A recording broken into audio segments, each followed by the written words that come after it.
smoked a truly ungodly amount of weed in the time that I've been quarantined. More than normal, yeah. Actor-writer Seth Rogen is not alone. Celebrity or not, pandemic pot smokers are on the rise, according to a global survey of 55,000 respondents. Boredom and loneliness are the most frequently cited reasons. The same for consuming more alcohol. Take Australia. Before the coronavirus arrived, 6% of respondents drank alcohol on a daily basis. That surged to over 30% during the pandemic. Your health and well-being are at stake. Plus, there's the risk of COVID-19, which increases for patients with substance use disorders. That's according to analyses from electronic health records in the United States. I totally understand, though, sometimes the pressure is just too much. At some point, I caved in. I couldn't carry on. I couldn't stand it. So I got something to drink. Diana is addicted to alcohol. She has done inpatient rehab and psychotherapy. She had been off drink for a while when the pandemic hit, and she hoped she could stay off it. Her dog is a great comfort. She also finds support in Alcoholics Anonymous. She used to attend meetings regularly and felt part of a caring community. Mein Leben hat sich so total gewendet und gedreht. I had turned my life around. Things were good, and I felt renewed hope. And then came the pandemic. And this new world, these new contacts were suddenly gone. Neue Kontaktwelt, die brach. It was very rough. The alarm bells started to ring. Will I be able to cope? I got more and more agitated, and the cravings returned. Suchtdruck schon bekommen. During the first lockdown, alcohol sales in Germany rose sharply. In spring 2020, sales of spirits were up 30% over the previous year. Surveys suggest a third of the population has been drinking more during the pandemic. Diana got through the first lockdown without resorting to drink. But the isolation started to get to her, and in October she had a relapse. I didn't just have a little drink. I went straight for something stronger, liqueur. And I drank the whole thing, of course, really fast. It was gone in no time. And then I woke up right here. Then I started calling people, full of shame, admitting that it had happened. I know from my self-help group that I can, may and even must call on others, and that I shouldn't hide away. The relapse lasted 4 weeks. And then she stopped drinking again. That was quicker than usual, she says, because she had people to turn to this time. Several times a week, she takes part in an online Alcoholics Anonymous session. That may not be as good as face-to-face, but Diana says virtual meetings really do give her strength and support and help her stay off the drink. She also tries to stick to a daily routine to help her through the pandemic. Creative work helps her pass the time.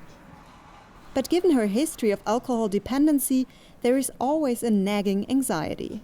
I'm frightened that if the pandemic just goes on and the isolation, I will have another relapse. And I know that a relapse could kill me. But so far, so good. Diana hasn't had a drink for more than 3 months. Deputy of the German Centre for Addiction Issues, Christina Rummel, joins us. In your opinion, which addictions are the pandemic exacerbating? Yes, we definitely see a change in alcohol consumption. Of course, there is no consumption in nightlife or in restaurants, but the reasons to drink change. More people drink at home alone because they're worried, because they want to solve their problems. They are worried about financial problems, unemployment, about their health, about the health of their relatives. Maybe they lost relatives because of the pandemic. And so we see a change that more people drink at home alone, and they drink at daytime, which is not very common. So we see here a very, very big problem that can lead to harmful drinking, harmful patterns of drinking. Christina, I was always told never drink alone, but you're telling me that a lot more people are doing this. How many more people would you say are actually at risk of addictions during this pandemic? Yes, we need more data for this. In the first lockdown, we have research, we have data that more women drink and more people who drank before the crisis a lot. They drink even more. So we have some surveys about this situation from the first lockdown in spring 2020. This is our data, and there's a need for further research. Is there anything in that data that's also new to you or new types of patients you're receiving? There are more patients and more a broad variation of clients with a big package of problems. They're worried about their future, worried about their financial issues, about unemployment. They're worried about their relatives. Many relatives call us and are searching for help. They are searching for help because their children, the young people, gain a lot more.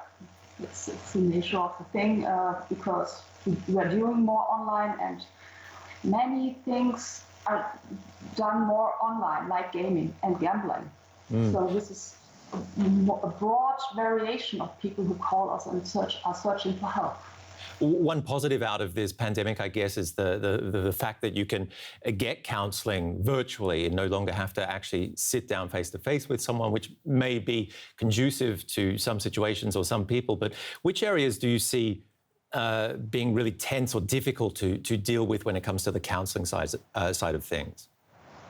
Yeah, it is a benefit that we can do more in a digital way, but to search for help, it's more, we need the face-to-face contact. This is one of the most, it's a core of our help, the face-to-face contact. And we see, very big problems in self-help groups because this is, many people who are sober since years relapse. So they have to be very creative to stay in contact, to stay in touch. But why is that face-to-face contact so important? Yes, it's a very special problem. Addiction problems are very special, which you have to talk about with a person in contact, in face-to-face. And there are digital ways, there are ways to phone. Some people like it, it's okay, but this is our core of our help to be in contact face-to-face. What would you recommend then for people who are struggling right now, having a difficult time, and who have turned to these types of solutions, or what they think is a solution but may not be? It's our slogan, who needs help, who is worried, they get help. You can search for help in professional counseling centers. They have open ears for your problems. And this is the first and the most important step, to search for help and to talk about your problems. If you don't want to go to a professional counseling center, you can talk to your relative, you can talk to your partner, to someone you trust, but you have to talk about it. You have to, this is the most important thing, to take this step, to talk about your problems, about your drinking problems, about whatever. And we are very, very open-minded for problems, and you get help if you really search for it and if you ask for it. And this is our job. And that's definitely the first big step. Thank you very much. Nice talking to you, Christina Rommel, Deputy Head of the German Center for Addiction Issues. You're welcome. And our science correspondent, Derek Williams, has been sent an interesting question that's been trending on social media from one of our generic YouTube followers. Does the vaccine make you infertile? Since the start of the pandemic, we've seen one coronavirus myth after another. So it's no wonder that vaccines have spawned many more. This one, though, that mRNA vaccines cause infertility in women, is especially worrisome, I think, because it appears to be having a real impact on vaccine uptake among younger women. Like a lot of fake news that gains traction, the infertility myth uses science to distort rather than to clarify. In this case, it twists the scientific fact that mRNA vaccines train the immune system to recognize a structure on the outer surface of the coronavirus called the spike protein.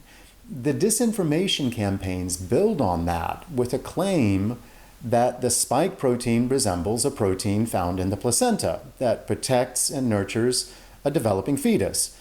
That means, the claim continues, that an immune system primed to detect spike proteins in order to attack and destroy the coronavirus can also mistakenly attack and destroy a placenta, causing women to either be infertile or to miscarry.